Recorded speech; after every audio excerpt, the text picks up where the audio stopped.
Muito boa noite, quero saudar a todos com a paz do nosso Senhor Jesus Cristo. Sou o professor João Braz e estou iniciando com vocês mais uma aula de soteriologia. Sim, o estudo da salvação. Queridos, semana passada nós comentamos um pouco sobre o que é soteriologia, o que nós iremos estudar durante as aulas desse módulo. Hoje nós iremos iniciar falando sobre as provisões feitas por Cristo Jesus. E falaremos da primeira provisão.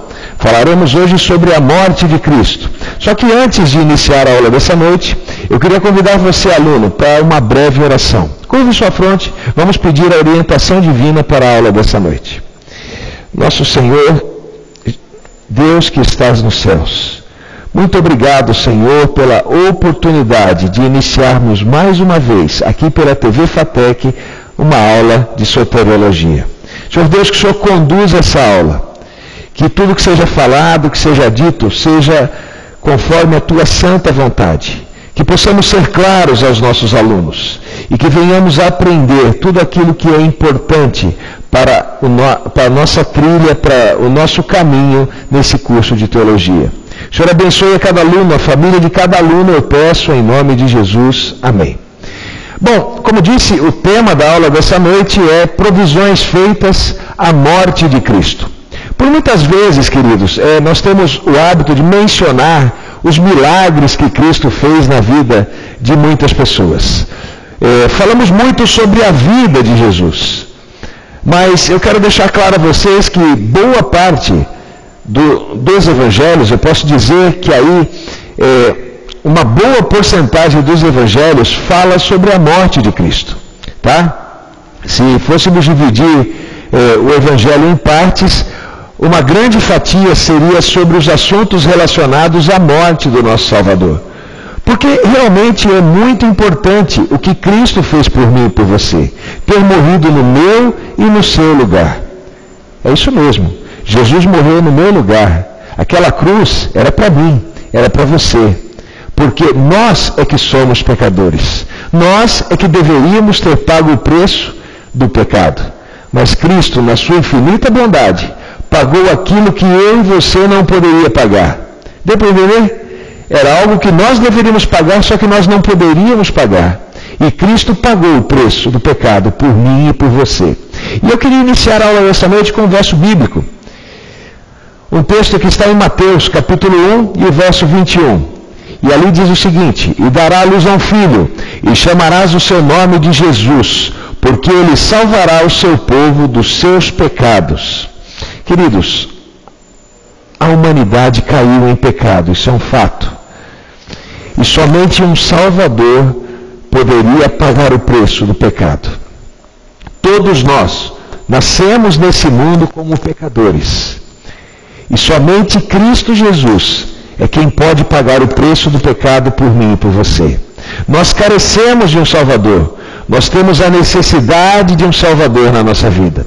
E somente Jesus é quem pôde pagar aquilo que eu e você devia, que é o preço do pecado.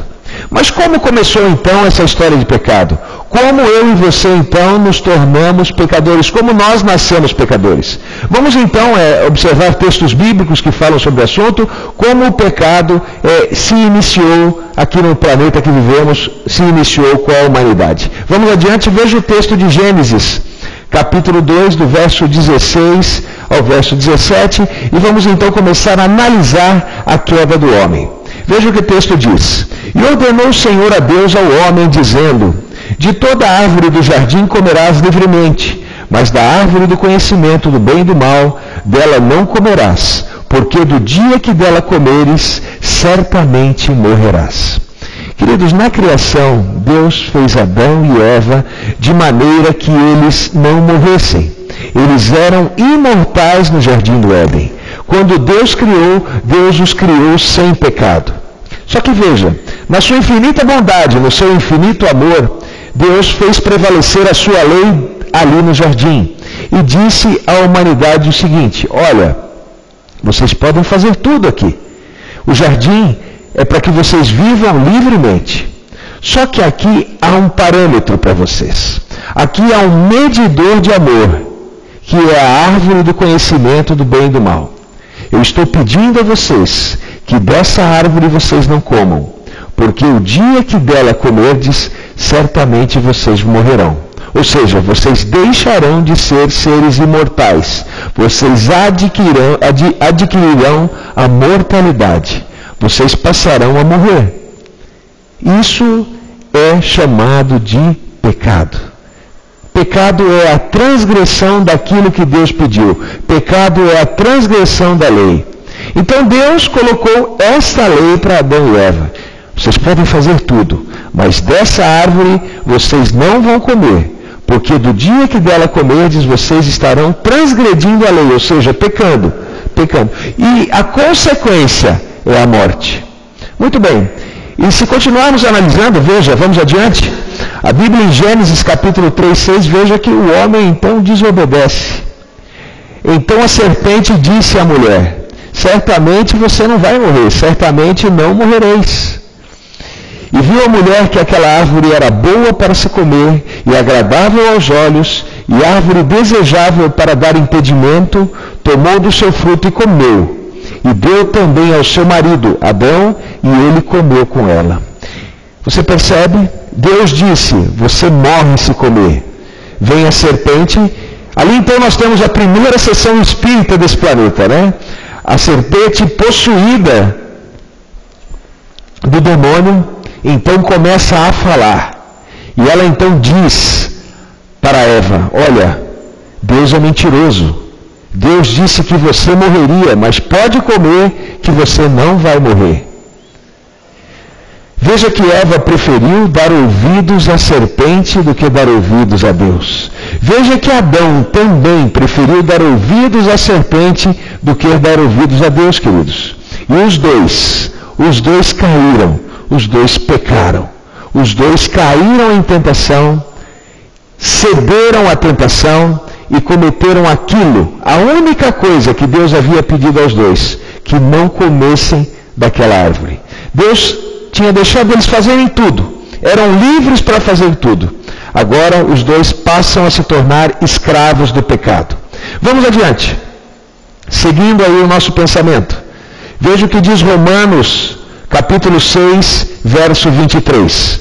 Porque o salário do pecado é o quê? É a morte. Então veja, naquele momento então, Adão e Eva deixaram de ser imortais. Eles não morreram ali naquele instante. Eles não morreram ali naquele momento. Mas eles adquiriram para a sua vida a morte. Porque o salário da transgressão, o salário da desobediência, o salário do pecado, meus queridos, é a morte. Então veja o que diz Romanos 5, verso 2, que está aí mesmo. Portanto, como por um homem entrou o pecado no mundo, e pelo pecado a morte, assim também a morte passou a quem? Passou a todos os homens, por isso que todos pecaram. Ou seja, meus queridos, todos nós somos pecadores. Por quê? Porque somos descendentes de Adão e Eva. Eu quero abrir um parênteses aqui e falar um pouquinho com vocês sobre o criacionismo e o evolucionismo. Eu não sei qual é a sua visão com relação à criação do mundo. Eu sou criacionista. Eu creio em um Deus criador que criou Adão, que criou Eva, e que eles caíram em pecado e eu sou descendente deles. Existem pessoas que dizem que a origem da humanidade veio de outro lugar, que a humanidade teve origem na evolução, em que houve uma grande explosão, o Big Bang, e dessa explosão, o material orgânico começou a criar vida. Então esse material orgânico, ele na água, saiu da água, se tornou de uma ameba, se tornou um girino se tornou um sapo, esse sapo se tornou um lagarto, que virou um macaco, que virou eu e virou você. Quero dizer, primeiro, que precisa ter muito mais fé para acreditar numa história dessa. E segundo, se você acredita numa história como essa, não dá para ter Jesus como Salvador, porque Jesus salvou aqueles que pecaram, e a origem do pecado estava na criação. Então eu quero dizer para você que se você crê na evolução, você não carece de um Salvador. Você não precisa de Jesus como Salvador. Porque quem evoluiu não adquiriu o pecado lá no Jardim do Éden junto a Adão e Eva. O nosso pecado foi adquirido exatamente no Éden. lá no Jardim do Éden, quando Adão e Eva transgrediram a lei. Então veja, não dá para depender, não dá para necessitar de um Salvador se somos evolucionistas. Se sou evolucionista, eu não careço, eu não necessito de um Salvador. Mas se eu acredito na criação, se eu acredito que eu tenho a descendência de Adão e Eva, que Adão e Eva foram os primeiros a pecarem nesse mundo, aí sim eu posso ter Cristo Jesus como meu Salvador. Porque Ele morreu por toda a humanidade, e essa humanidade então descendente de Adão e Eva. Deu para entender? Então, às vezes, queridos, você vai ver pessoas falando que é aceitável a evolução. Para quem acredita na Bíblia, quem tem a Bíblia como palavra de Deus, isso é furado. Isso não serve como material de estudo. Não é bíblico acreditar na evolução. Tá bem? Fecha parênteses, vamos voltar à aula, vamos adiante. Então aí, Deus coloca em prática um plano que Ele já tinha mesmo antes do homem ser criado. Como é que é? Mesmo antes da criação, mesmo antes do homem pecar, Deus já tinha um plano de salvação. Deus é onisciente, Ele sabe todas as coisas. Eu quero dizer para você que Ele já sabia, mesmo não interferindo na decisão do homem, que o ser humano ia cair. Então Ele já tinha um plano pronto, um plano de amor, um plano onde nós tivéssemos uma segunda chance, uma nova oportunidade de nós não sermos exterminados definitivamente pelo pecado. Então veja os textos que eu quero ler para vocês agora. Esses textos envolvem, queridos, morte. Esses textos envolvem sacrifício. Veja só. Gênesis capítulo 3, verso 21. E fez o Senhor Deus a Adão e a sua mulher túnicas de peles e os vestiu. Pare para pensar um pouquinho. As túnicas foram feitas de peles de animais. Entende? Para que tenha essas peles, algum animal teve que morrer? Agora você consegue compreender a Adão e Eva que nunca tinham visto a morte, nunca tinham presenciado nenhuma formiga ter morrido? Aí vem então um animal agora na frente deles ser morto, para que se fizesse roupa para eles vestirem. Imagine o que sentiu Adão, o que sentiu Eva, vendo ali um animalzinho indefeso morrer. Jesus então começa a ensinar a Adão e Eva todo o processo de sacrifício. Tudo aquilo que eles deveriam fazer e toda a humanidade deveria fazer até a vinda do Salvador. Se você olhar adiante também, você vai ver em Gênesis 4:4, olha só. E Abel também trouxe dos primogênitos das suas ovelhas e da sua gordura, e atentou o Senhor para Abel para a sua oferta. Abel fez ali um sacrifício para o Senhor. Noé, quando saiu da arca, o que ele fez? Fez um sacrifício a Deus. Queimou ali um sacrifício a Deus. Veja Gênesis 22, verso 13. Então levantou Abraão seus olhos e olhou, eis um carneiro de trás dele, travado pelos seus chifres, num mato. E foi Abraão e tomou o carneiro, e ofereceu em holocausto em lugar do seu filho. Vocês lembram da história? Abraão teve o seu filho, aquele filho prometido. E Deus então pede a Abraão, eu quero que você sacrifique o seu filho. Eu quero ver se o seu amor a mim é maior que o seu amor ao seu filho. Então Abraão leva o seu filho ao sacrifício. E no momento que ia sacrificar o seu filho, Deus diz, pare Abraão, você já mostrou que me ama. Eis ali o cordeiro do sacrifício. E se você observar todo o Antigo Testamento, até a vinda de Jesus, você vai ver ali, por exemplo, várias situações onde é oferecido a Deus sacrifícios. Por exemplo, em Êxodo 12, você vê ali o narrativo do Cordeiro da Páscoa. Você vê o sangue aspergido nas portas. Sangue de quem? Sangue do Cordeiro oferecido ali ao Senhor. Levítico de 1 a 7, você começa a ver ali e entender o sistema de sacrifício instituído por Deus no santuário. Deus pede então que se faça um santuário ao povo, para que o povo pudesse ali ter os seus pecados confessados e expiados. Então, como acontecia? Pela manhã e pela tarde, o sacerdote então sacrificava ali um cordeirinho imaculado. E aquele cordeirinho que o sacerdote sacrificava era em expiação. Ele morria no lugar do pecado daquele povo. Quando alguém tinha um pecado, quando alguém queria confessar algum pecado, também levava o seu cordeirinho durante o dia ali. Aí essa pessoa então participava ali junto também do sacrifício. Queridos, todas essas coisas, tudo que era feito no santuário, com relação ao bode Azazel que era solto no deserto, um dia nós podemos falar mais sobre isso, tudo aquilo que era feito no santuário apontava para a vinda de um Salvador. E entenda que aquele cordeirinho, aquele carneirinho imaculado, representava Cristo Jesus, um cordeiro sem mácula, aquele que morreria no meu e no seu lugar. Eu quero ler mais um verso para vocês, mais um texto, vejam. Quero ler para vocês o que está em Isaías 53, do verso 5 ao verso 7. E ali diz o seguinte, ali fala sobre o sacrifício vicário de Cristo Jesus. A palavra vicário quer dizer substitutivo, quer dizer o sacrifício que foi feito no lugar de outra pessoa. Lembra que eu disse para vocês no começo da aula de hoje? Quem deveria morrer era Adão e Eva. Quem deveria morrer era toda a humanidade. A humanidade deveria ser exterminada, porque o salário do pecado era a morte. Mas Jesus, no seu plano de salvação, no seu plano de redenção, então decide promover um substituto. Até a sua vinda, veja, quem era o substituto? Era o cordeirinho, que era dado em sacrifício. Tá? Então tudo isso apontava para um Salvador, mas não era o suficiente. O próprio Deus deveria morrer no meu e no seu lugar. Veja o que diz Isaías, que foi escrito bem antes da vinda do nosso Salvador. Mas ele foi ferido por causa das nossas transgressões e moído por causa das nossas iniquidades. O castigo que nos traz a paz estava sobre ele, e pelas suas pisaduras fomos sarados. Todos nós andávamos desgarrados como ovelhas, cada um se desviava pelo caminho, mas o Senhor fez cair sobre ele a iniquidade de todos.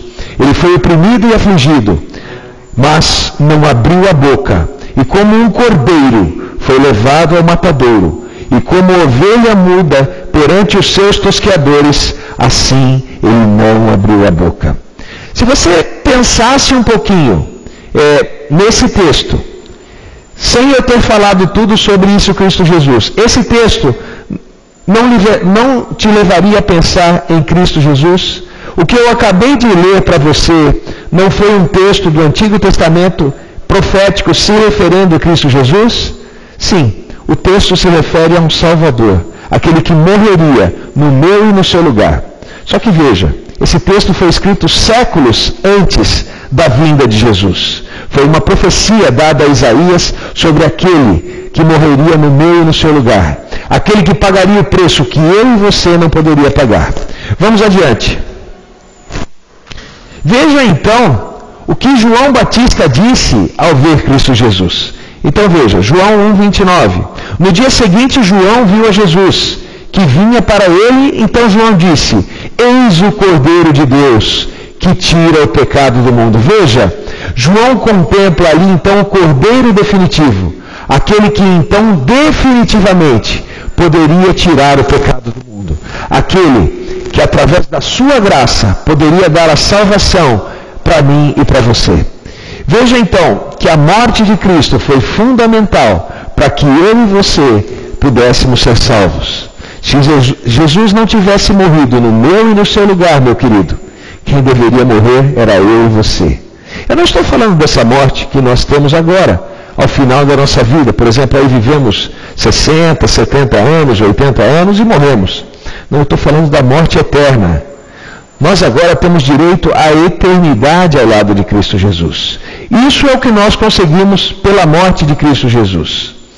Mas é fácil conseguir isso? Sim, é muito fácil. É só aceitar Cristo como o nosso Salvador. A Bíblia diz que quem crê e for batizado será salvo. E é muito simples. É somente aceitar, é somente crer, é somente entregar a vida a Cristo Jesus, e aí temos então o direito à salvação.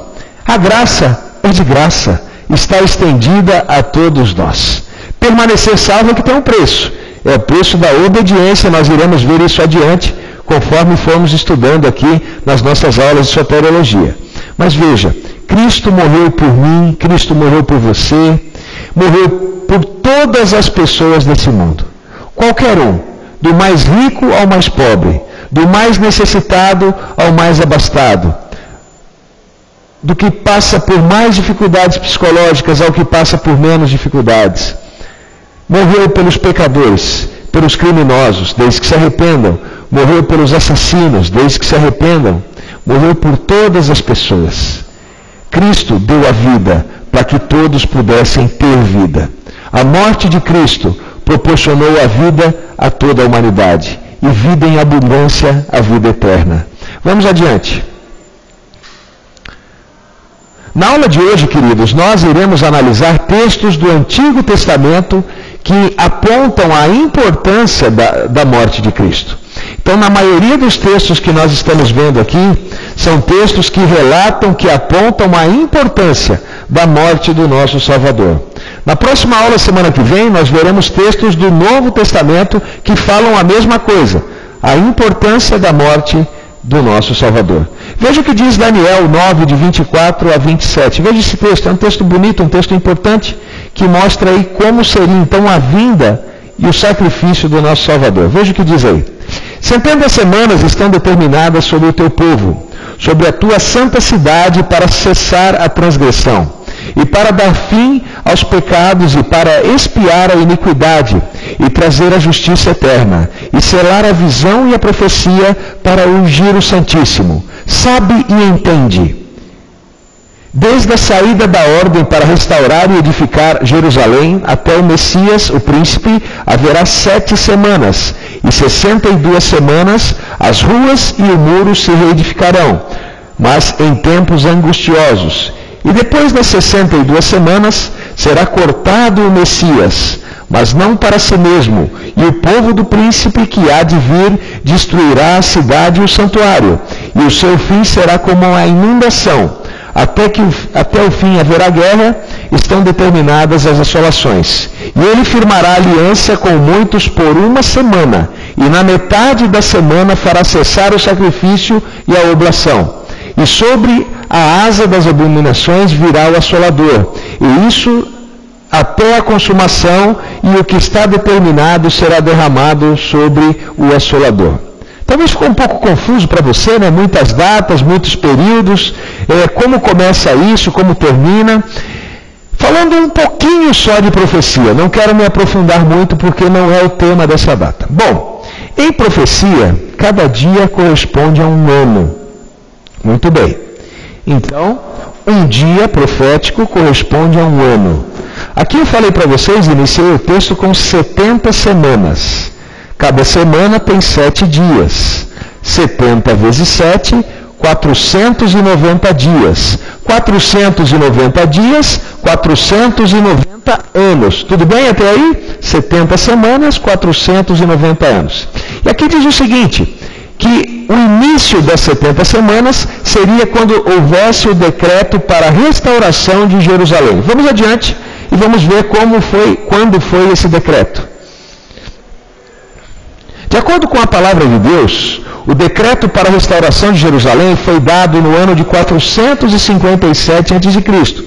Esse decreto, dado pelo rei Artaxerxes, rei da Pérsia, está documentado em Esdras. Você pode conferir na sua Bíblia, Esdras capítulo 7, do verso 11 ao verso 26.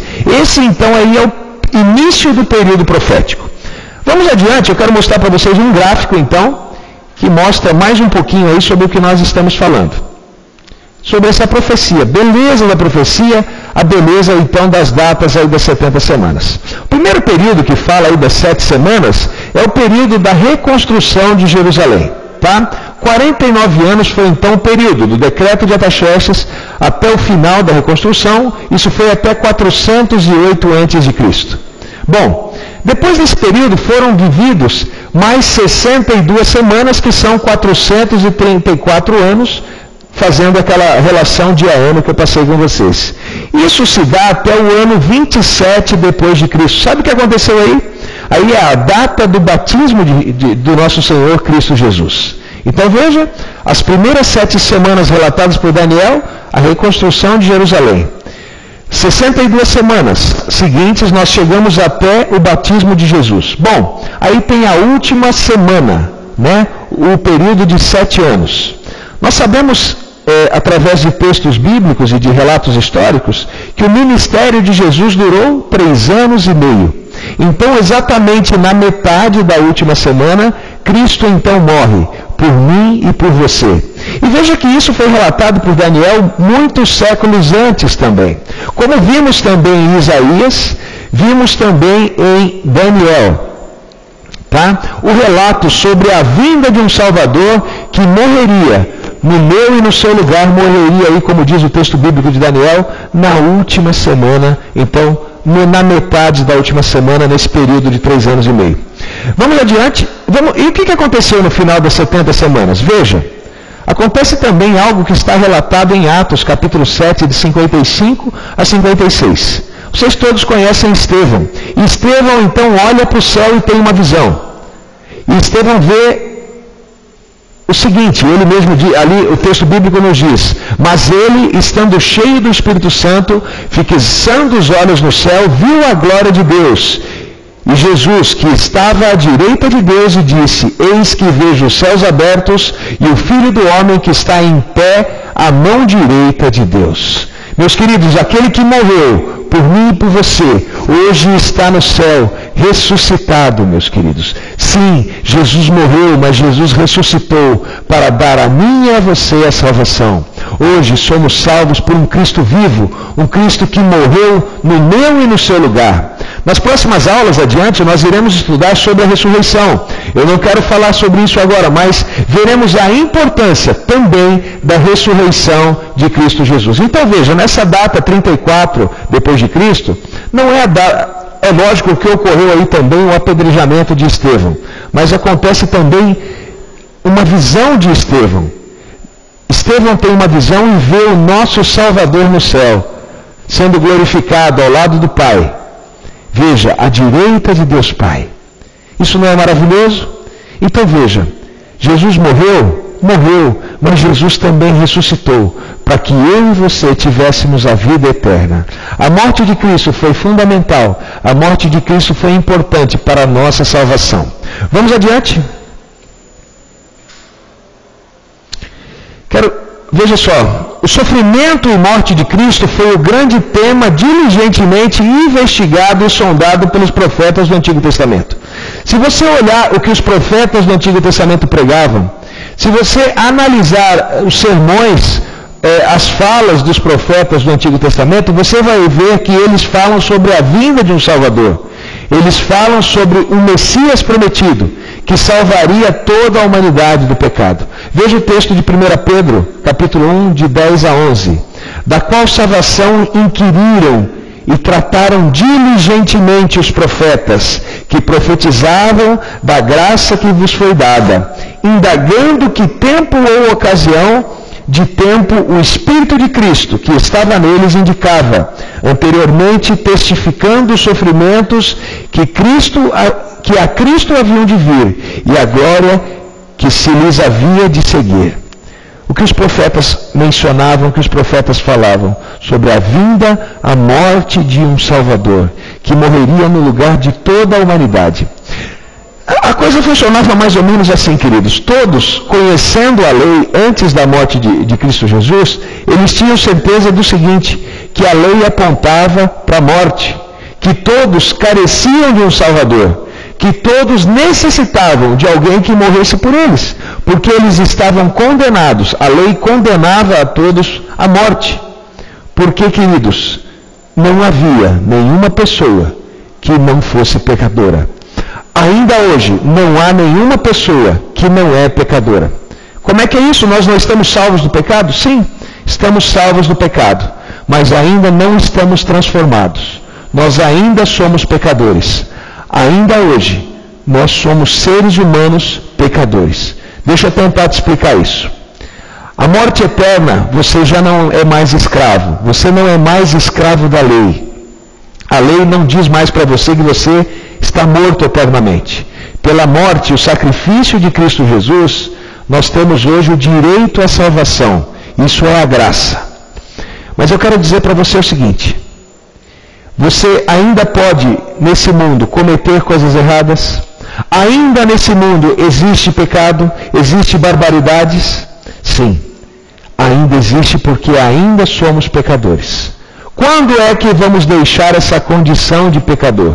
Na vinda do nosso Senhor Jesus Cristo. Quando Jesus voltar e formos transformados, aí sim, meus queridos, nós deixaremos a condição de pecadores. Não mais morte, não mais pranto, não mais dor. Ele enxugará dos nossos olhos toda a lágrima, como está escrito em Apocalipse. Seremos novas pessoas em Cristo Jesus. A nossa condição de pecador será de uma vez por toda abandonada. Então veja, hoje você está debaixo da graça? Sim, a salvação é de graça, mas permanecer salvo tem um preço. Você não vive hoje uma graça barata, que você pode fazer qualquer coisa. Então, se você hoje quiser viver uma vida de pecado, é o mesmo que você dizer a Deus o seguinte: eu não aceito a sua graça na minha vida. Então, você vivendo de qualquer maneira, vivendo de qualquer jeito, você está abandonando a graça de Cristo Jesus. E você volta a ser, então, escravo do pecado. E você, então, perde o direito à salvação. Se algum dia você ouviu que uma vez salvo é sempre salvo, eu quero dizer para você que isso não é bíblico. Você tem que ser fiel até a morte. Aí sim Cristo dar-te-á a coroa da vida. É a Bíblia que nos diz isso. Não sou eu, não são palavras minhas, são palavras vindas da palavra de Deus. Você pode ser salvo? Sim. Se hoje você aceitou Cristo como seu Salvador, você está salvo? Sim. Mas você tem que viver por amor, em conformidade com a vontade de Deus. É por estar salvo que você guarda os mandamentos de Deus. Você não guarda os mandamentos de Deus para se salvar, porque os mandamentos não salvam ninguém. A lei não salva ninguém. Mas por estar salvo em Cristo Jesus, é por isso que você é um guardador dos mandamentos. Isso é uma atitude de amor, é uma demonstração de quem é o seu Senhor, de quem e a quem você é submisso. Tá bem? Deu para entender? Então não pode viver do jeito que a gente quer. A gente não pode fazer qualquer coisa, não pode sair pecando. Tá legal? Nós temos sim que ser obedientes e tementes à lei de Deus, para que não venhamos cair em pecado. A lei é uma proteção. Ela é como se fosse um guarda-rail da rodovia, que faz com que a gente não caia no precipício. Se a gente transgride a lei, a gente está cometendo pecado. E se a gente está cometendo pecado por vontade própria, por um pecado voluntário, para esse pecado não tem sacrifício. É lógico que podemos, de maneira involuntária, sem que seja da nossa vontade, cometer algum pecado. Para esse pecado tem sacrifício. Agora, se do meu coração eu desejo, não, eu quero ser um pecador, aí você está negando a graça na sua vida. Deu para entender? Bem fácil, né? Vamos adiante? Na próxima aula, meus queridos, nós iremos abordar a morte de Cristo no Novo Testamento. O que eu quis e falei para vocês nessa noite é a clareza, a importância da morte, a necessidade de um Salvador. Veja, eu contei todo o relato, tudo o que aconteceu desde a criação, lá no Éden, a situação que aconteceu com Adão e Eva, o que fez com que eu e você, nós nos tornássemos pecadores. Veja então a necessidade minha e sua de um Salvador. Veja a importância de um Salvador na nossa vida. Se nós não tivéssemos um Salvador, o nosso destino era a morte eterna, porque o salário do pecado é a morte. Semana que vem nós iremos ver também textos do Novo Testamento que falam sobre a mesma coisa. Sobre a importância, a abordagem da morte de Cristo Jesus no Novo Testamento. Você vai ver, você vai ter mais confirmações da importância, da necessidade e da abrangência da morte do nosso Salvador. Você vai ver essa atitude de amor que Cristo teve por mim e por você, morrer no meu e no seu lugar. Você verá também que isso não poderia ter sido realizado por uma criatura. Somente o próprio Criador, somente um Deus poderia pagar esse preço do pecado. Mas isso eu quero deixar para a semana que vem. Se você tiver alguma dúvida da aula dessa noite, o nosso e-mail é alunoead@fatec.com.br. Você pode mandar então um e-mail aos cuidados do professor João. Eu gentilmente estarei respondendo os vossos e-mails se eles chegarem até a mim. Tá bem? Então, alunoead@fatec.com.br. Quero desejar a todos uma boa noite e até a próxima aula, segunda-feira que vem, no mesmo horário aqui às 7h30 da noite na TV FATEC. Uma boa noite para vocês.